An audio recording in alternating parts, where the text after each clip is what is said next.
My name is Nerses Krikorian, Nerses Krikorian. I was born in Highpurity, Turkey in 1921, in January 1921, to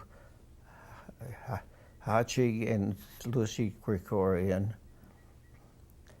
And somehow or other they extricated me from the genocide which was prevailing, and in a 4-year period managed to get me from Turkey, where I was born, through Aleppo, where my brother was born, to Canada, then to the U.S., where my brother Mike was born.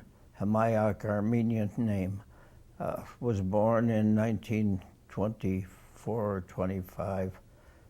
Anyways, it was a 4-year transition, and I still think it's almost a miracle that somehow it all happened and took place.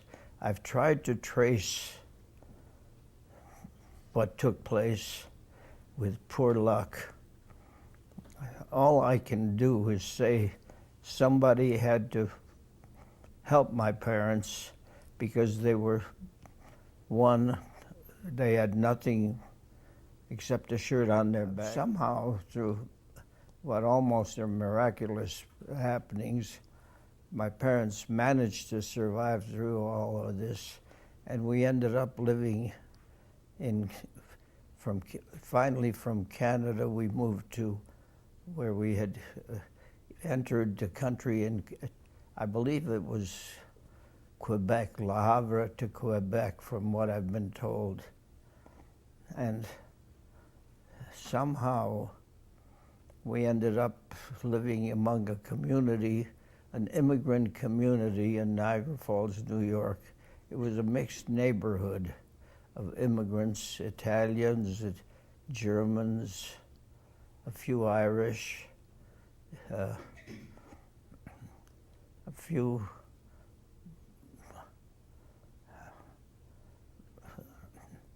Middle Easterners, but we survived it all, and somehow, with the encouragement of my parents, I managed to get a good university education at Niagara University, and my professor there suggested I go to an interview at Union Carbide Research Laboratories with Mr. Cunningham and Mr. Fields, Burnham Fields and Mr. Cunningham, and they took me on their staff, and we worked at a place called the Met Lab, or the area plant related to the Met Lab, but it was all classified at the time. And it wasn't a big operation, but it made high-purity uranium from the green salt. And I could go into details on where we speculated on where the green salt came from, South Africa or elsewhere, but probably that's been documented elsewhere. And from there, I spent 3 years making high-purity uranium with John Herzog, Bill Chinoweth, Ray Powell. Incidentally, Ray became a vice president of Sandia when it was formed. These things are, and part of our team also included Gladys and Bob Dunlap, who came in from Union Carbide in New York at the time. These are the names I remember. There was also metallurgists like Cecil Chadwick, Glenn Bagley, people like that, John Herzog, and these were all Union Carbide people. And as a matter of fact, the Dunlaps came to Los Alamos from Niagara Falls, although they didn't identify it as Los Alamos. They had Southwest, and they left, and it was followed by Ray Ray Powell at the time. And then ultimately, when things simmered down in '46, some of us were told, well, why don't you go to Los Alamos, which at that point we knew about. But between making the uranium and coming to Los Alamos, we did a lot of things, technical things, that were questionable because it didn't make economic sense to do it the way we were doing it. But that was because the physicists were laying the groundwork. For instance, how things were shipped were in a geometry that wasted 99% of the space in a boxcar, and anchored the units to the floor. But we had no idea that it was a potential disaster with reactors if we put them together. We learned a lot, and all of that somehow I was able to put together within a short time after coming to Los Alamos, where they were much more open about the whys and the wherefores. Matter of fact, from uranium, which is we were making in kilogram quantities and shipping by train, a guarded train, to where I worked with polonium. And polonium, people have forgotten already probably, was used to create the alpha N reaction that gave the neutrons that triggered the nuclear weapon. Without the polonium at the time, unless it was a random neutron, there would be no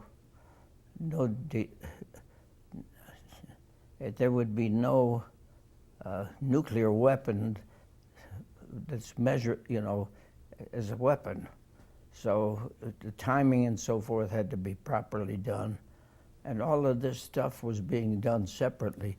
The security was pretty good considering the magnitude of the project and the quietness with which we operated. The security rules were enforced, and we all honored them.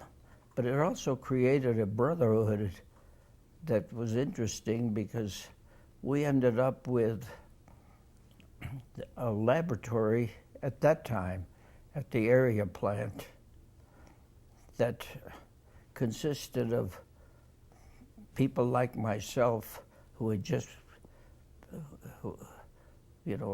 were immigrants.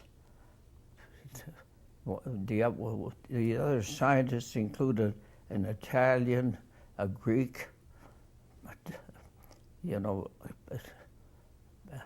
named Nick Pappas.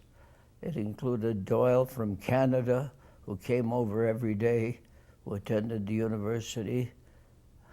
We had people of French background in that lab, so it was a wartime endeavor in which they handpicked those of us to participate through our knowledge that we had as university people. And it was my professor that suggested, Warren K. Egloff, who suggested that I go be interviewed. I felt very fortunate and very surprised that we were, the next thing I knew is I'm working with uranium, and I only read about it in a book by Dement and Dake, in which they talked about the west half of the United States possibly disappearing in this book. But still it didn't register in a broad sense with me. Only after I got here did I get familiar with the details and the way things would follow. as a matter of fact, I made the initiators after the first two. I had to disassemble the polonium beryllium initiators and then recover them. So I had a hand, and this is in microgram quantities.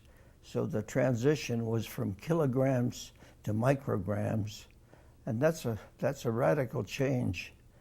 And frankly, I think that if you're careful, you can do it all with care, even though people are afraid of radiation, and a subject in which I could go on, because how did I live to be my age in spite of all these things that we were making the rules to govern? You know, from a safety point of view, a security point of view. And the question I often ask is, my God, how did we survive it all with the impunity that and the unknowns that we were facing? So the challenge was there, but it was because we knew what we were doing, and we were told to exercise care. Now, when I still mention the fact that in order to check the properties of the uranium, for instance, at Union Carbide, I used a hacksaw to cut the uranium and then analyze it after cleaning it up. I still wonder,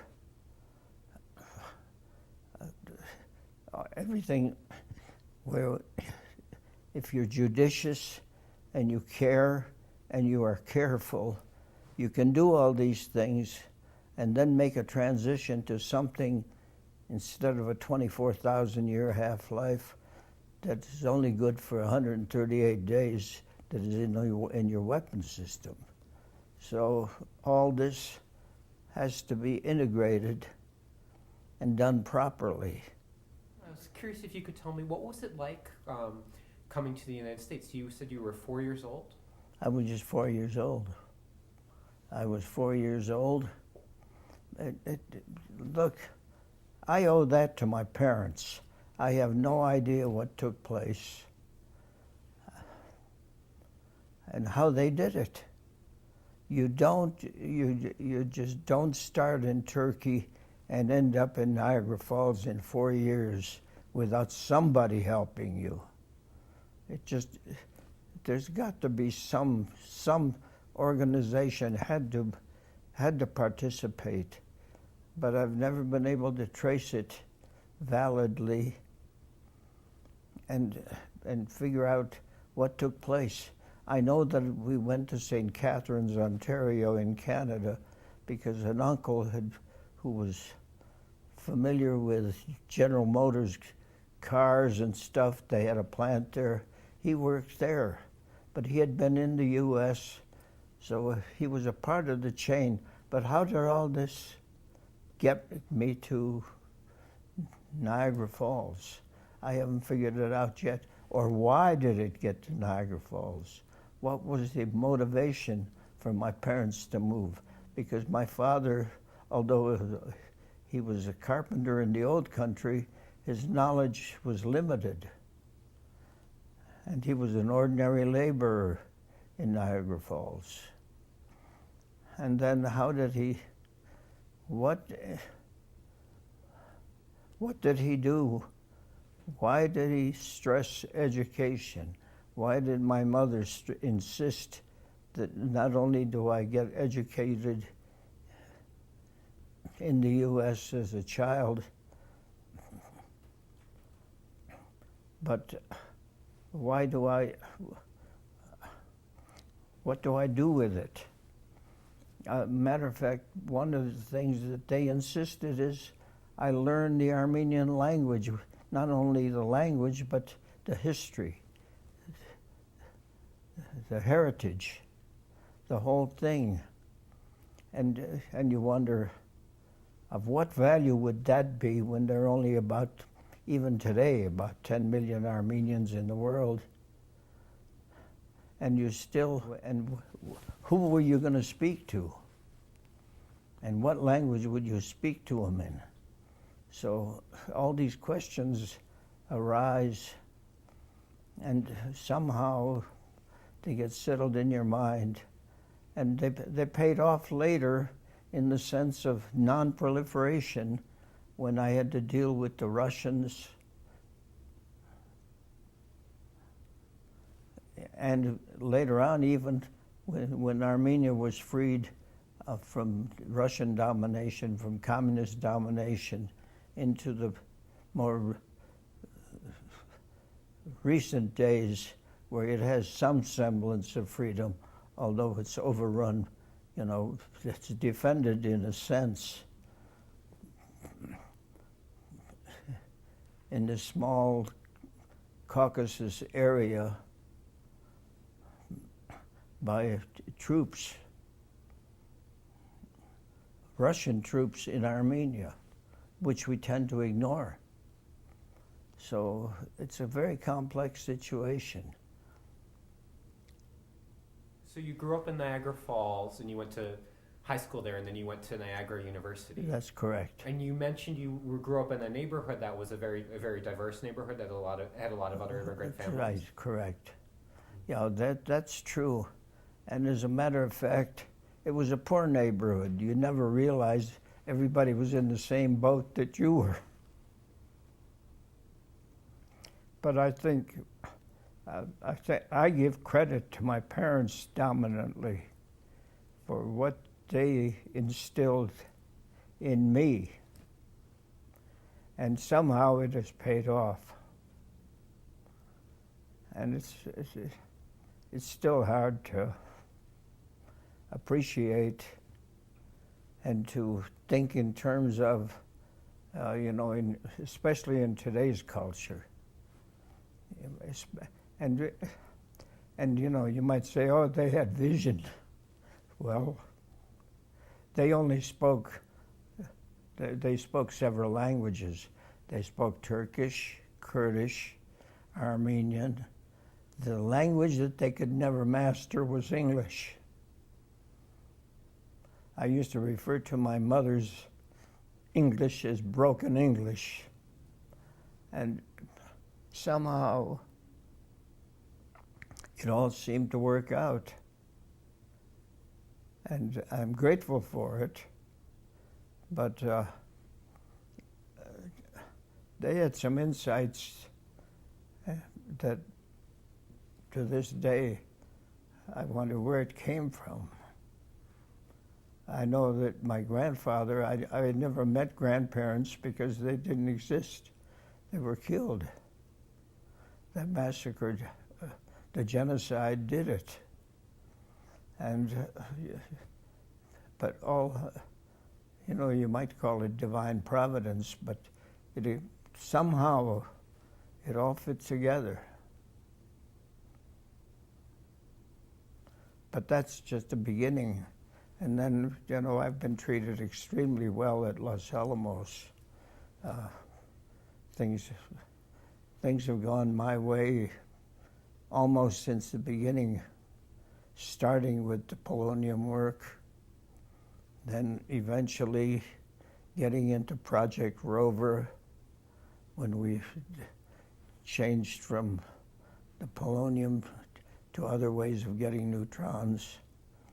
And then ultimately getting into high temperature chemistry, getting into publication in scientific publications that were definitely at the cutting edge of material science, because the goal with Rover was to start with a substance at cryogenic temperatures and expel it for power with a high specific impulse in temperatures exceeding 2,000 centigrade from the exhaust side. So, for a young scientist to have these experiences and go through it all is pretty heady stuff. But even in the days before then, when, for instance, when I joined the staff at Los Alamos, my boss decided, I mentioned to him that I wanted to visit my parents. He said, well, why don't you stop by a Dayton, Ohio? And the plans for Miamisburg were being set up at the time. And guess what? You're dealing with people at the vice president level, and you're only 26 years old or 27 years old, and they have to listen to you because you know the criteria for the need. So somehow it all works out, and you're grateful about it. But how does it all happen? There's a mystical side to it too. So, as a matter of fact, the hard core of quantum physics did not originate necessarily in the U.S. It started with the European thought. Oppenheimer was a fantastic way to. He was the right guy to pick to do it all and bring it about. But when you think about the problem,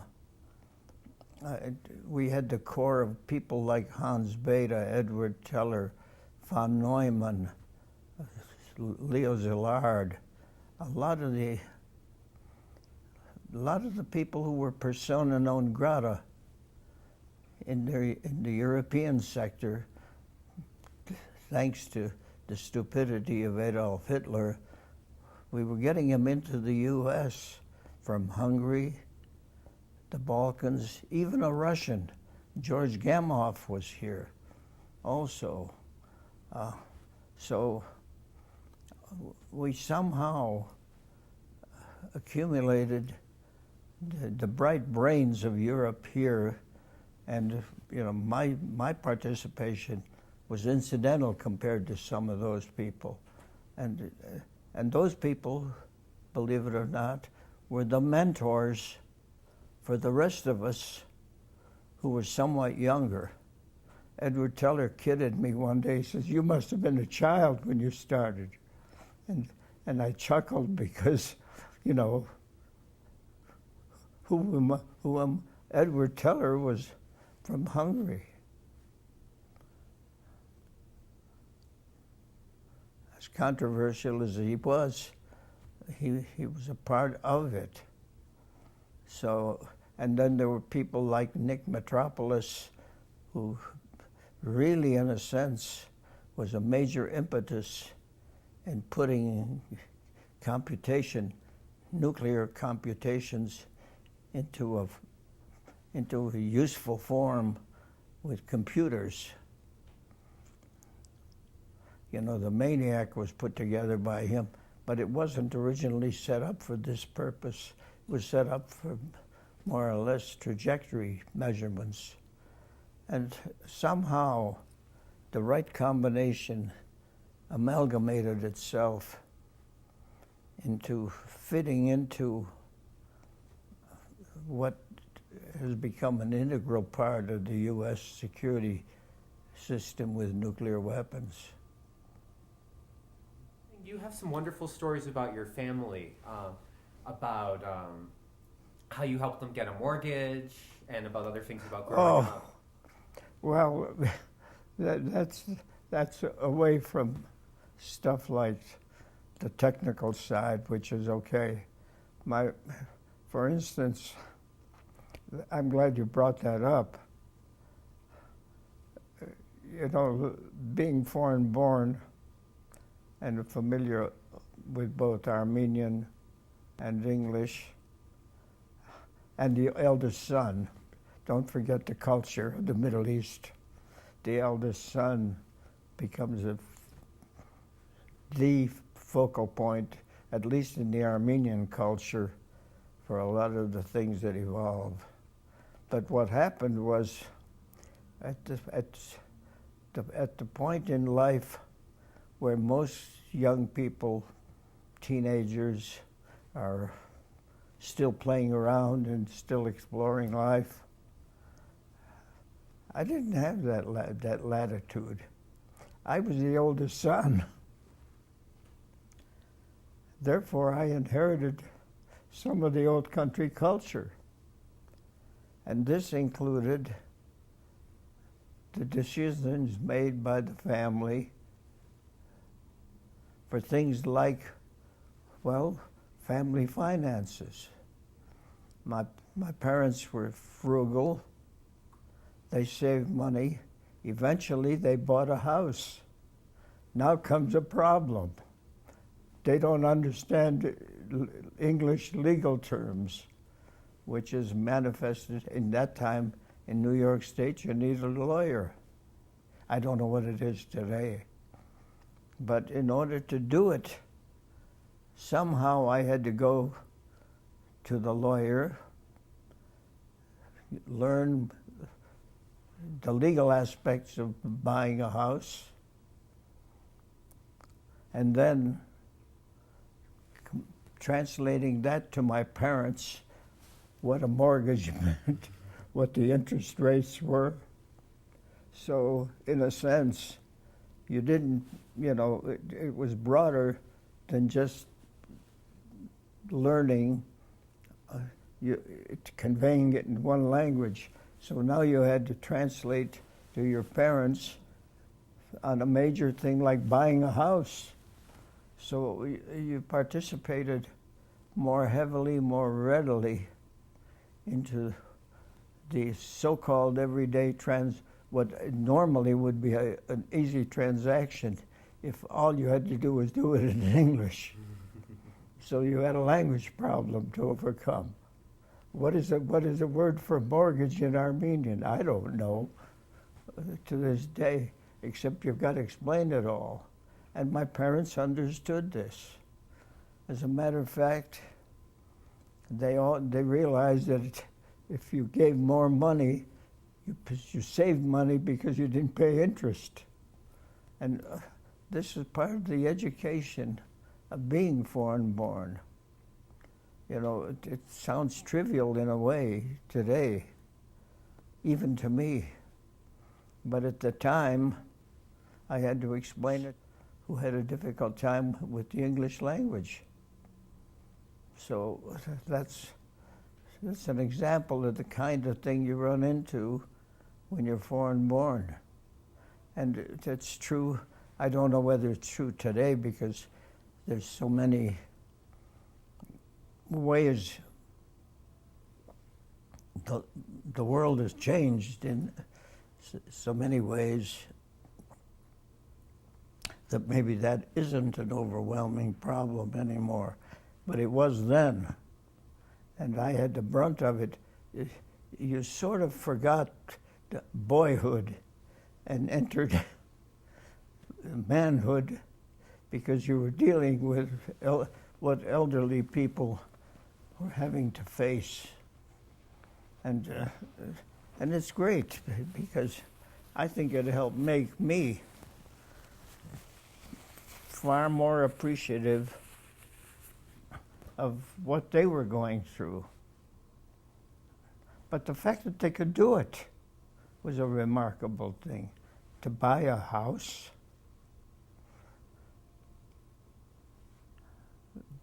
I'm trying to remember when, but it's unimportant.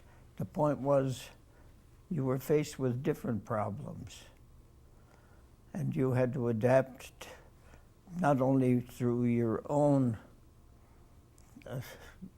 capability, but you had to adapt to a system that was not totally understood by those who were involved.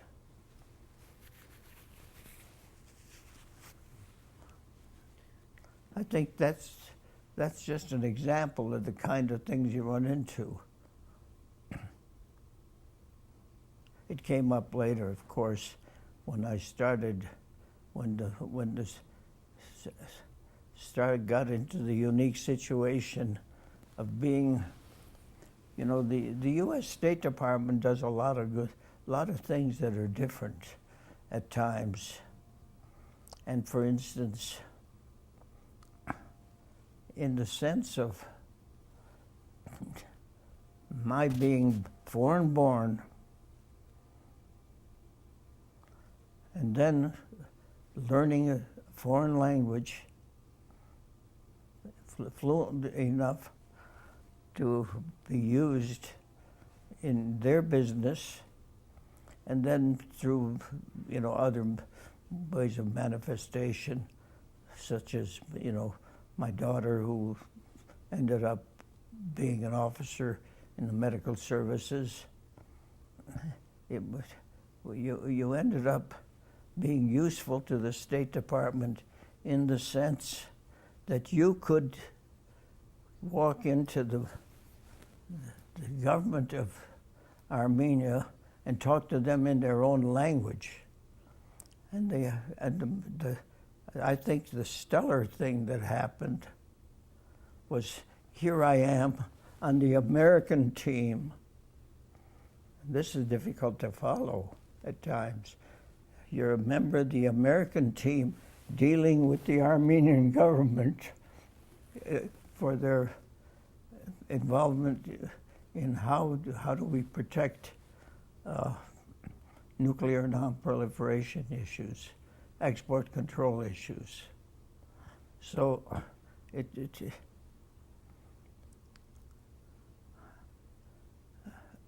you know, it almost sounds like circular arguments, but they happen. And there you are, you're foreign-born, and you're dealing with the Armenian people around the table, as well as some of the foreigners who were supporting international science technology centers in Russia and the other countries. So you're a part of it, but it's incongruous. You never expect to be in that situation of being on both, you know, understanding both sides without a translator. No, I smile about it, but it's real, and it happens. And I don't know whether it can happen today, but obviously it happened to me, I know, because, you know, I sat around the table, and in one case, I recall one of the ladies who was heading the State Department team signaled me to come and sit next to her at the table, which meant who's on the other side but the nuclear weapons guy from Russia. So it was a visible sign that our people knew what they were doing. So you have a story about a train ride in Russia that took hours and hours. Well, yeah. We got there. This is 1991. It isn't that long ago. We flew into Moscow, TWA, 30 hours getting there, and we landed in Sheremetyevo,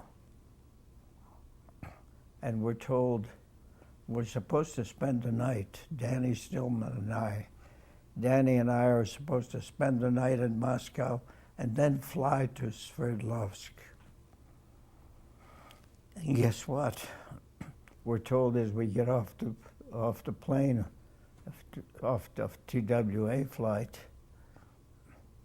that, hey, we're going straight to the train station on an icy day in Moscow, white knuckle ride over icy roads, and there's a train waiting for us because you're not going to go, you're not spending the night.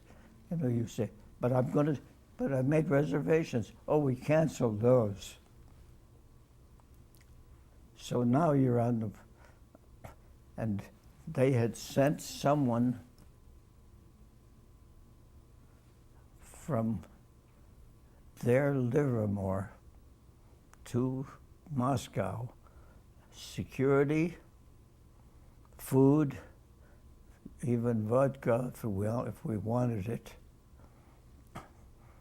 to Moscow to escort us to their lab. Because they had invited us, Danny Stillman and myself. So guess what? We're 30 hours on the train, and their trains, their Pullmans are not the elegance of what the U.S. Pullman is like, but it's quite adequate. And en route, you realize it's minus 20, minus 30, and for the first time, you're not only do you have to take the train, but you've got to take they're the hosts. So you're on the train. Now we have to make a change. The change is to get to Chelyabinsk 70, their name at the time. And to do it, I'm trying to remember now. Oh yeah, we changed trains, but that train was Khariton, their Oppenheimer's train. And guess what? The conductor has never seen a foreigner on the train, and he wants to throw us off. And the saving grace was there was a weapon designer in the next compartment, and he took care of us. As a matter of fact, the story was that they got rid of the conductor. That's how brutal the system was at the time. But he was the one who saved us from being thrown out at the minus 20, minus 30 snows that were prevailing at the time on that ride to Chelyabinsk 70. So, you know, it's this sort of thing that we did, and that was just accepted as being a part of the job at the time. I don't think the formality with which such action would be done today is almost bewildering when you think about it. But at the time, they trusted us to do the right thing, and we did. We got there, and in a sense, it opened the doors to activities that followed. It paid off in the long run. We stopped looking at each other as threats. We weren't buddies, but we were no longer enemies either. We tolerated one another. That tolerance goes a long way. You don't have to be nice, you just have to be polite and firm and respectful. And you don't do it by bullying. I was curious about how you got involved in that kind of work in the first place. Was it because Harold Agnew had approached you originally? Yes, as a matter of fact, Harold had some vision. He knew that things had to change, and he wanted both strategic input and intelligence input. And he trusted us, who had been exposed to nuclear weapons, nuclear propulsion, the broad scheme of things in high temperature chemistry, even some of the reactor technology. Harold had faith in the people, and there was a hard core of about 6 of us that were invited to participate in the establishment of and the broadening of the base of the lab at the time, and it worked. But he personally I think, used to sprinkle holy water on who was joining the group. Because I recall one time, even after he left, I had been visiting with him in the San Diego area. And I don't know that I've told this story before for public. I told him somebody wanted to join us, and he just bluntly looked at me and he says, "You don't want him." And that's probably on a Friday. On Monday morning, my phone rang.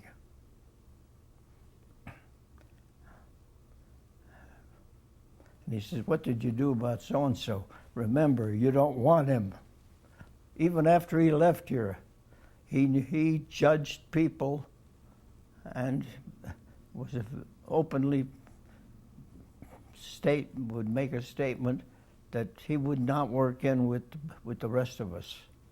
I mean, that's just an example, the kind of thing. He was very direct about things, and quite often very correct. He didn't hesitate to share his doubts with you. I recall one time he sort of, something came up and I, she showed it to him. He says, "You spent too much money doing that." "Harold, I have other things. Come look at it." He came with me. He says, "You did fine." I said, "Why are you giving me help for upstairs then?" But you could talk to him that way. And that kind of atmosphere has changed. And other directors had the same capability of saying, being questioned and not taking it as an adverse way of operating. So I had a great deal of. Norris Bradbury had his own clientele, and he did a beautiful job of running the lab for 25 years. But I think Harold expanded it, and today it's a major endeavor on the national security side, strategic analysis and stuff. So we have a lot to be grateful for guys like Harold, who were outspoken, but you knew where you stood with him. And when he tapped me on the shoulder and said, "Good job," I knew I had done a good job. He wasn't just patting my back.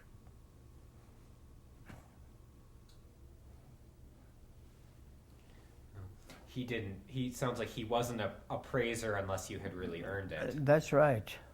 He didn't hesitate. If you screwed up, you knew about it too. But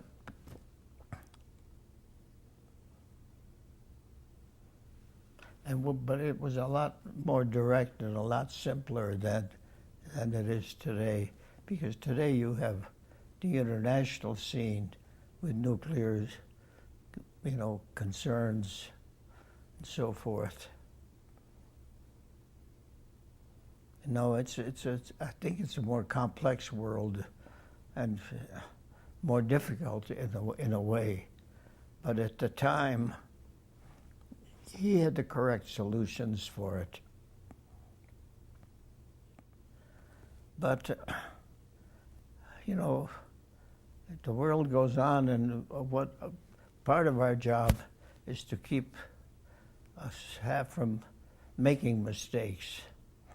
And this making mistakes that can be serious, because I recall, I guess I haven't touched on this with you at least, but I was there for one of the early nuclear weapons tests. There was a tower shot, low yield, quite low, a toy compared to what is available today. But I felt the heat 7 miles away. And I've respected I've respected what a nuclear weapon can do, or even a low-yield weapon. So I still have that healthy respect that instead of kilotons, we're talking megatons. And we have a bigger problem because the devastation can be far more serious than we had. You know, for instance, we're sitting there in Seoul with 20 million people in that vicinity, and thousands of our own troops. And we, in a sense, speak for a lot of the world on the nuclear safety side and nuclear security side. And we're not bullies. We get our way, but we do it without acting like bullies at times. We do make mistakes. Governments all make mistakes. But at least we respect people. And that goes a long way. And I don't know how you do that without good leadership. So, be that as it may, it's still a problem. No, we live in a complex world, and we're having problems, but we got to be judicious about pushing buttons. I don't want to see us start World War II. That's not our job. Our job is to keep the peace and keep it from getting worse, even if we have to tolerate one another in questionable ways. I don't know what those words mean, but without using the nuclear side in anger. I don't want to ever see a nuclear weapon used in anger again. I believe at some point we may have to check and see what their capabilities continue to be, because things have changed technologically. But on the other hand, we shouldn't, outside of the fact that we have to have one to protect our own integrity and our own security, we can't have a situation where we can make mistakes of that magnitude. What were your first impressions of Los Alamos when you got here? Oh, okay, that's a very good question. When I came here, I was treated just like anybody else. You know, as a single guy, Ralph Liberto and I drove cross country. We drove, we stopped en route. It was sort of a vacation drive in an old, I think it was a 36 Chevy. And we drove across country. One of the jokes I like to tell is the fact that it's raining and I see a sign that says dip ahead. And I wonder, Ralph, what the hell is a dip? And then we hit one. And the water splashed and shorted out all the spark plugs. And here I am with an umbrella and a towel trying to wipe spark plugs to get going, in the rain. We made it to Santa Fe, registered at 109. But what is my... And remember, I was supposed to be here for 1 year and then go back to Union Carbide. And it didn't. I'm still here. It was a 1-year trip that has become extended.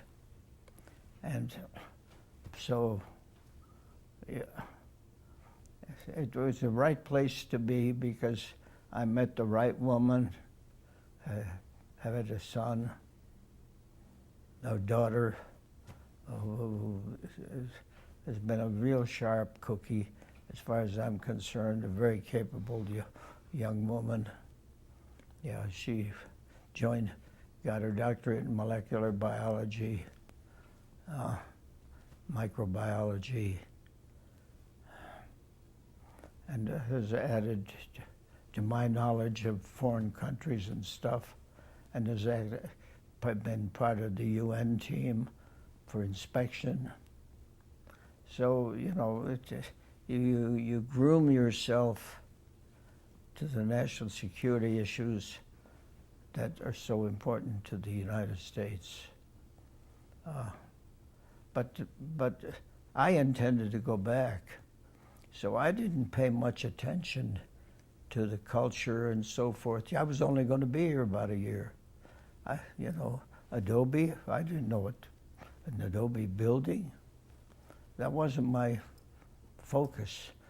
That focus came later, where I began to appreciate the culture, the age, the people.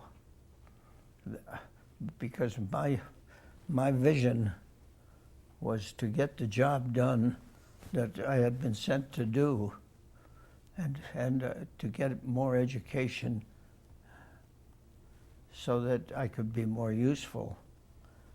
So, in a sense, it was very limited to start with, and it took me quite a while to get to understand the magnitude of the Southwest, the history, the architecture, the people. But, the original plan was learn the science and go back to Union Carbide. It was, that sounds like a very narrow focus, but you got a year to do it in, and you're going to go back. Gradually, it grew on me that, hey, this isn't going to happen. But I feel like I'm a part of what's here, and I'm glad to be a part of it. I am only a part of it, and the importance of my participation is good, but other people have also quietly given to it and grown with it and enjoyed it and appreciated it and become a part of it. So, I look at it as this has become my life, and for whatever that's worth.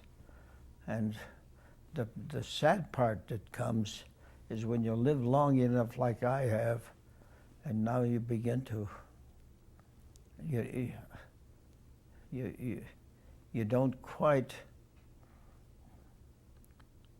how shall I put it? You don't know what to do with yourself because you're no longer doing things in the same way that you were doing them before. And you wonder, what is your usefulness about it? And that's a little more difficult to swallow because that's a mental thing, that's not physical. But that's my feeling. I know you've been very involved in the community here, so you're welcome to talk about that. Oh yeah, I helped write the charter to govern Los Alamos. That's another aspect of things that is fascinating. Here's a foreign-born American. Think about it. Born in a foreign country, coming to the U.S.,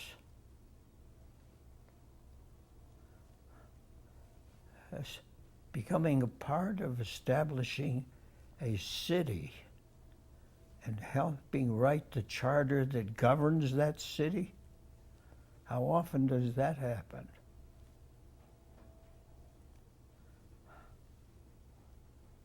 It's pretty heady when you think about it, especially when you realize you were asked to do that. You didn't volunteer. I didn't volunteer to become a part of the Charter Commission. Jim Lauk, who was an OB and Gin guy, plus Steve Stoddard, called me to say, hey, would you serve on the Charter Commission to write the charter to govern Los Alamos? What? And you're foreign born?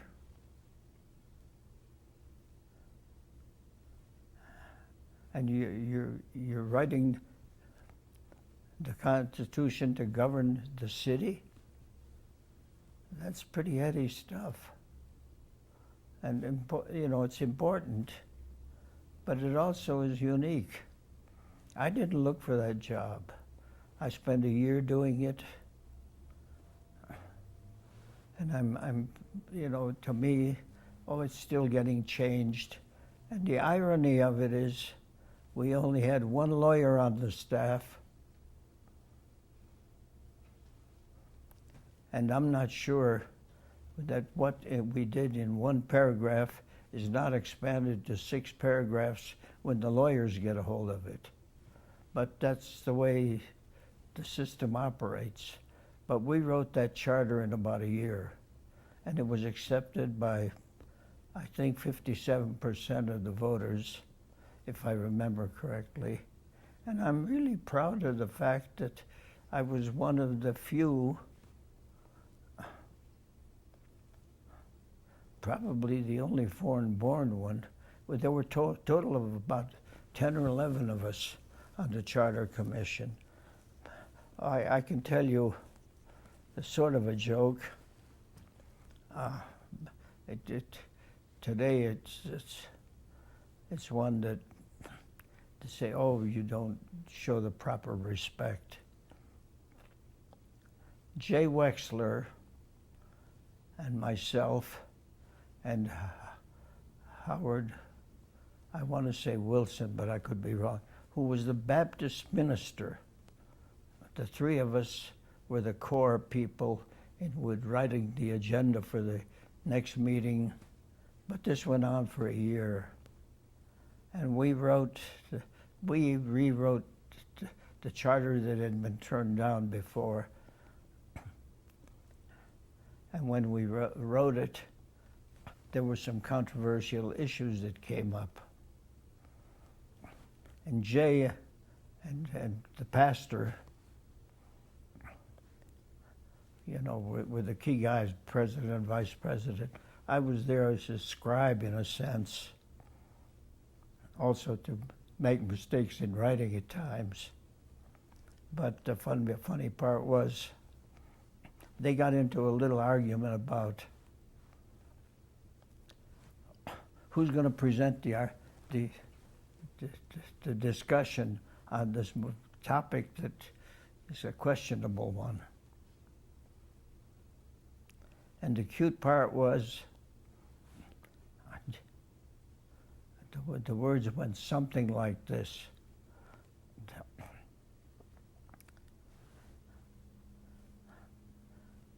Jay was of Jewish background.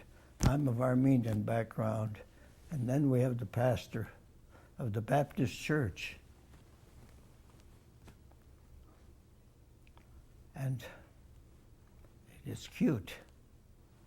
And Jay turns to him and says, well, you're the leader, you present it. And Jay and the pastor had a real sense of humor. He said, Jay, I've been following a Jew all my life. That's wonderful. Yeah. And of course, all I could do was laugh. You know, today that would be taken in a negative way, perhaps. But on the other hand, we knew each other and we trusted each other. And, you know, it was I have followed your leadership for all these years. And he turned it around in a very playful way and said, Jay, I've been following a Jew all my life. So it put it in perspective of the friendship, the trust, and the joy of working with each other. It was work, and it was at times controversial, but we tolerated one another, and we even made fun of it. And this is the sort of thing that I think makes Los Alamos, even to this day, pretty good. I mean, I don't know how acceptable those words would be today, but at the time, it brought home the fact that, can you imagine 3 different backgrounds?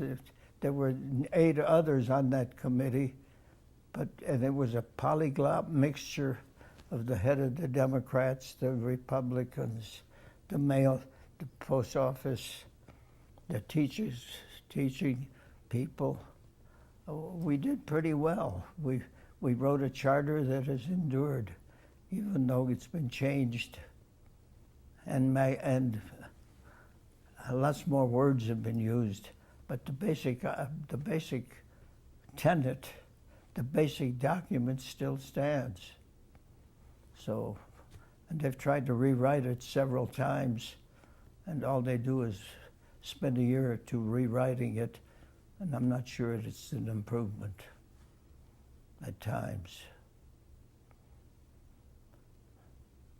And and some of the things we're still having problems with, such as the sheriff's problem that has manifested itself recently.